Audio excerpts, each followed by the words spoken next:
90 రోజుల కోర్సు పూర్తి చేస్తే చాలు 100% ప్లేస్మెంట్ సపోర్ట్ తో సాఫ్ట్వేర్ జాబ్ మీ సొంతం. వెంటనే కోడ్ జ్ఞాన్ డెస్టినేషన్ ని సంప్రదించండి.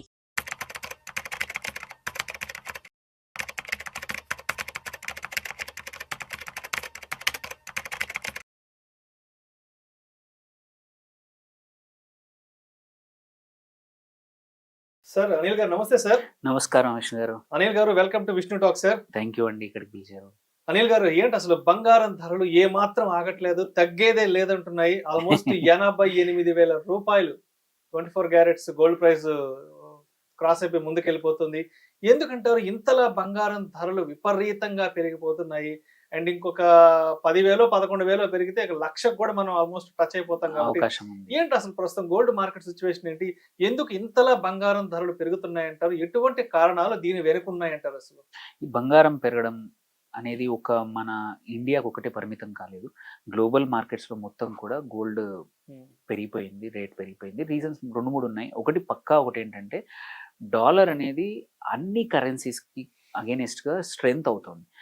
అండ్ దానివల్ల ఏమైతుంది ఏంటంటే ఈ అన్సర్టెనిటీతో చాలా కంట్రీస్ ఆ రిజర్వ్ బ్యాంక్స్ కూడా గోల్డ్ పైన ఇన్వెస్ట్ చేస్తూ ఉన్నాయన్నమాట.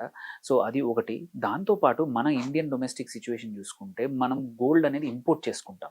ఇంపోర్ట్ చేసుకున్నప్పుడు కంపల్సరీ డాలర్స్లో పే చేస్తాం.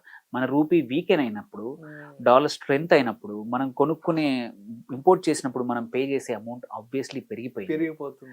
సో మీరు చూస్తే ఆల్రెడీ లాస్ట్ 1.5 మంత్, ఈ సంవత్సరం మనం ఆల్రెడీ 40 డేస్లో ఉన్నాము. 40 డేస్లోనే రఫ్లీ 3-4 రూపాయలు డాలర్ అగైనెస్ట్ గా రూపీ పడిపోయింది. ఇప్పుడు 88 దాకా నడుస్తూ ఉంది. సో అలాంటప్పుడు అంటే నియర్లీ 5 to 7% ఆల్రెడీ పడిపోయింది. అంత రేటుతో మనం ఆల్రెడీ చూస్తున్నాం గోల్డ్ కూడా పెరిగిపోయింది అనమాట. That is one. సెకండ్, అన్ని రిజర్వ్ బ్యాంక్స్ నేను చెప్పినట్టు dollar physical holding of gold మీద ఇంట్రెస్ట్ చూపిస్తున్నారు. దానివల్ల కూడా ఒక second major reason. And third వచ్చేసి ఈక్విటీ మార్కెట్స్లో వొలటిలిటీ మన ఇండియానే కాదు, లాట్ ఆఫ్ ఎమర్జింగ్ మార్కెట్స్లో కూడా, ఈవెన్ మన యుఎస్ మార్కెట్లో కూడా. ఎందుకంటే ఇంట్రెస్ట్ రేట్స్ ఇంకా అనుకున్న రకంగా పడిపోవట్లేదు. ఇంట్రెస్ట్ రేట్స్ తగ్గాయనుకోండి ఈక్విటీ మార్కెట్స్లోకి డబ్బులు వస్తాయి. బట్ ఇంట్రెస్ట్ రేట్స్ అంత స్లోగా, ఎస్పెషల్లీ యుఎస్ ఫెడ్ అనుకున్నంత మేము అంటే ఇంట్రెస్ట్ రేట్స్ తగ్గించే అవకాశం ఉందని ఇంకంత క్లియర్గా ఇన్స్ట్రక్షన్స్ ఇవ్వలేదు. దానివల్ల యుఎస్ ఈక్విటీ మార్కెట్స్ కూడా అనుకున్నంతగా పర్ఫామ్ చేయట్లేనప్పుడు డబ్బులు అనేవి గోల్డ్ వైపు, సేఫ్ యాసెట్స్ వైపు మూవ్ అవుతూ ఉన్నాయన్నమాట. అదొక రీజన్. అండ్ ఆబ్వియస్లీ ఇంకొక ఇంపార్టెంట్ థింగ్, మనకు సీజన్ ఇప్పుడు ఫిబ్రవరి పెళ్ళిళ్ళ season.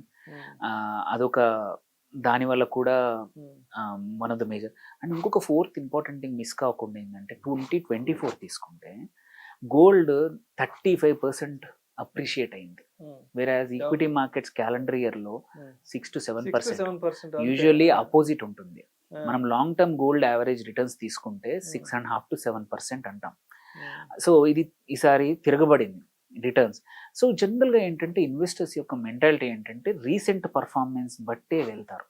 So recent performance last year gold super return ఇచ్చింది కాబట్టి గోల్డ్ మీద ఇన్వెస్ట్ చేస్తున్న వాళ్ళు కూడా పెరిగారు ఇప్పుడు. ఏమైనంటే ఎగ్జాంపుల్స్, ఎందుకంటే మనము గుర్తుంచుకునేది ఎప్పుడైనా రీసెన్సీ గుర్తుంచుకుంటాం. అందుకే మనది బయాస్ చూస్తాం, రీసెన్సీ బయాస్ అంటాం. ఎందుకంటే నిన్న జరిగిన విషయాలు ఈజీ గుర్తుంటాయి, అదే ఒక 6 నెలల క్రితం జరిగిన విషయాలు మనకు గుర్తుండవు. సో ఇక్కడ కూడా అంతే అన్నమాట. Gold recent performance gold is wonderful. చూడండి స్టాక్ మార్కెట్లో తక్కువగా రిటర్న్స్ వచ్చాయని రీసెన్సీ గుర్తుంది కాబట్టి గోల్డ్ వైపు పెట్టుబడి ఎక్కువ పెడుతున్నారు కాబట్టి అటు. అందుకే 88,000 కాదు, ఒక నెక్స్ట్ 2 months 3 monthsలో ఆర్ నెక్స్ట్ 5-6 monthsలో 1 lakh దాటినా ఆశ్చర్యపోనవసరం లేదు gold pricing. Because of international డిమాండే అనుకోండి, డాలర్ స్ట్రెంథనింగ్ అనుకోండి, అండ్ థర్డ్ మన డొమెస్టిక్ రీజన్స్ కూడా, అండ్ గోల్డ్ పర్ఫార్మెన్స్ కూడా. ఇవన్నీ చూసుకుంటే 1,00,000 దాటినా ఆశ్చర్యపడాల్సిన అవసరం లేదు. సో ఇలాంటి టైంలో ఒక క్వశ్చన్, మరి ఎవరైతే గోల్డ్లో ఇన్వెస్ట్ చేద్దాం అనుకునే వాళ్ళకి ఎలా?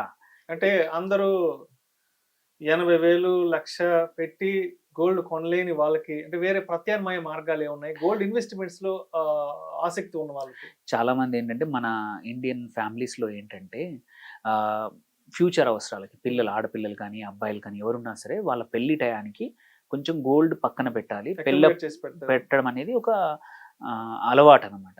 అలాంటి వాళ్ళకి ఇప్పుడు సడన్గా ఒక ₹1,00,000 పెట్టి ప్రతిసారి ఒక తులం బంగారం 85,000 పెట్టి తులం బంగారం కొనడం అంటే కష్టం. అలాంటప్పుడు ఏంటంటే మన క్రమానుగత పెద్ద పెట్టుబడి అవుతుంది ఎస్ఐపి ద్వారా మ్యూచువల్ ఫండ్స్లో పెట్టుకోవచ్చు అండ్ ఈటీఎఫ్స్లో పెట్టుకోవచ్చు. మళ్ళీ కావాలంటే గోల్డ్ బాండ్స్ ఎలాగో ఉన్నాయి, సావరిన్ గోల్డ్ బాండ్స్ ఎలాగో ఉన్నాయి, అది పెట్టుకోవచ్చు. ఇప్పుడు కొత్తగా డిజిటల్ గోల్డ్ అని ఉంది, వాటిలో కూడా పెట్టుకోవచ్చు. ఏంటంటే అడ్వాంటేజ్ ఏంటంటే మీకు ఎంత చిన్న అమౌంట్ అయినా సరే, ఒక గ్రాము 2 గ్రాముల్లో కాకుండా డబ్బులు రూపాయలు 50,000, 10,000, 5,000, 20,000 ప్రతి మంత్ పెట్టాలంటే ప్రతి మంత్ పెట్టుకోవచ్చు. అండ్ ఇంపార్టెంట్ ఏంటంటే ఎప్పుడు కావాలన్నా సరే వీటి ప్రైజింగ్, వీటి రేటు కూడా గోల్డ్తో పాటు పెరుగుతుంది.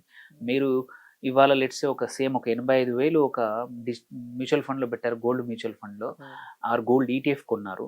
ఒక 1 year తర్వాత గోల్డ్ 1 lakh అయిందంటే దీని వాల్యూ కూడా 1 lakh అవుతుంది అట్లాగే. సో ఎప్పుడు కావాలన్నా వీటిని లిక్విడేట్ చేసుకొని ఫిజికల్ గోల్డ్ కొనడం ఈజీ అవుతుంది. సో అండ్ ఆల్సో ఇది ఏంటంటే ఫ్రాక్షనల్గా కొనుక్కోవచ్చు. గోల్డ్ ఏంటంటే నువ్వు కంపల్సరీ ఒక 1/2 తులము, 1 గ్రాము, 2 గ్రాము కొనాల్సి వస్తుంది. అండ్ అలాంటి ఇబ్బందులు లేకుండా నీకు ఎంత డబ్బులు ఉంటే అంత డబ్బులు కొనే ఫ్రాక్షనల్ ఇన్వెస్ట్మెంట్ ఆప్షన్స్ మీకు మ్యూచువల్ ఫండ్ ద్వారా కానీ, ఈటీఎఫ్స్ ద్వారా కానీ, డిజిటల్ గోల్డ్ ద్వారా వస్తుంది. కాబట్టి వీటిని పెట్టుకుంటే ఏంటంటే మీ అవసరం అప్పుడు వీటిని లిక్విడేట్ చేసుకొని కావాలంటే ఫిజికల్గా గోల్డ్ని కొనొచ్చు అనమాట. సో చాలామంది ఏంటి దాని బదులు నేను ఫిజికల్గా కొనేస్తాము అనే వాళ్ళు చాలామంది ఉంటారు. ఎస్, దట్ ఈస్ అంటే ఫిజికల్గా కొనుక్కోవడం మంచిది, కానీ ఫిజికల్గా దానికి కొన్ని ఇబ్బందులు ఎలాగో తెలుసు మనకి. సెక్యూరిటీ కానీ, సేఫ్టీ కానీ అండ్ క్వాలిటీ. ఇప్పుడు ఇప్పుడు కొనడానికి ఇప్పుడు ఏదైనా ఆర్టికల్ కొందామని చూస్తాం, అందులో ప్యూరిటీ ఏంటో తెలియదు. ఈ ప్యూరిటీ రేపు ఇచ్చినప్పుడు వాడు ఎంతగా కన్సిడర్ చేస్తారు, రేపు ఏదైనా ఎక్స్చేంజ్ కిందో అవన్నీ ఇబ్బందులు ఉన్నాయి.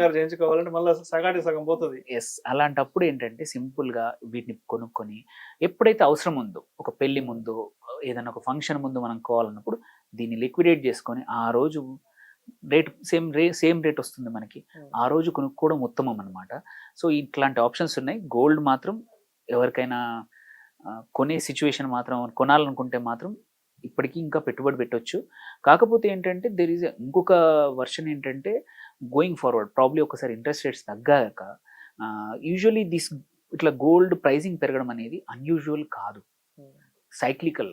గోల్డ్ ఎప్పుడు చూసినా సరే ఈక్విటీకి ఆపోజిట్గా పర్ఫామ్ చేస్తుంది. మీరు చూసుకుంటే లాంగ్ టర్మ్లో 6 to 7% ఇవ్వడం అనేది అయితే హిస్టరీ డేటా ఉందో అలాగే చేయొచ్చు.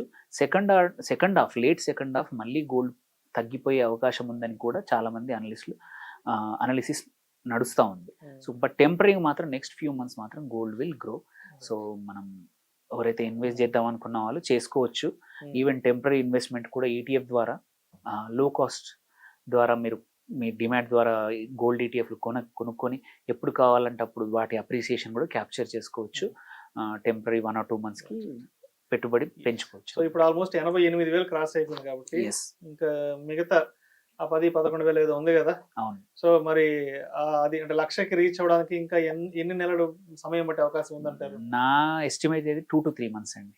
అంతే, 2 to 3 monthsలో క్యాప్చర్ అయ్యే అవకాశం. ఏప్రిల్ మే కంతా అంటిల్ ఓన్లీ థింగ్ ఏంటంటే ఓన్లీ అవ్వకపోవడానికి అంటే ఏదైనా సడన్ ఏమైనా ఈవెంట్స్ కానీ, ఆర్బీఐ మన ఎస్పెషల్లీ డాలర్ రూపీ ఫ్లక్చువేషన్ కానీ ఏదైనా అంటే ఏమైందంటే లాస్ట్ శక్తికాంత దాస్ ఎవరైతే లాస్ట్ గవర్నర్ ఉన్నారో ఆయన రూపీని స్ట్రాంగ్గా డిఫెండ్ చేశారు. ఎట్లా మన డాలర్ రిజర్వ్స్ ఏవైతే ఉన్నాయో వాటిని కన్జ్యూమ్ తక్కువ చేసైనా పర్లేదు, బట్ రూపీ ప్రైస్ మాత్రం స్ట్రాంగ్గా పెట్టారు. ఇప్పుడు కొత్త ఆర్బీఐ గవర్నర్ ఏమన్నాడంటే నేను అవన్నీ చేయను, కావాలంటే రూపీ డీవాల్యూ అయినా పర్లేదు, బట్ నేను ఆర్టిఫిషియల్గా నేను రూపీ వాల్యూని మేనేజ్ చేయనని అనౌన్స్ చేశారు. బట్ ఆయనకి ఏంటంటే ఆల్రెడీ 2 నెలల్లో ఫుల్ ప్రెషర్ వస్తూ ఉంది. So there is a high chance that ఏంటంటే ఈ ఇంటర్వెన్షన్ అయితే మాత్రం స్టిల్ గోల్డ్ పెరుగుతుంది, బట్ సేమ్ రేట్లో పెరగకపోవచ్చు. ఇఫ్ ఆర్బీఐ ఇంటర్వ్యూన్ చేస్తే అదొక్కటే రిస్క్, సిస్టమిక్ రిస్క్ ఉంది. అదర్వైజ్ గోల్డ్ మాత్రం ఈ ఇయర్ మంచినే పర్ఫామ్ చేయబోతోంది మళ్ళీ. Thank you sir, thank you so much. Thank you అండి.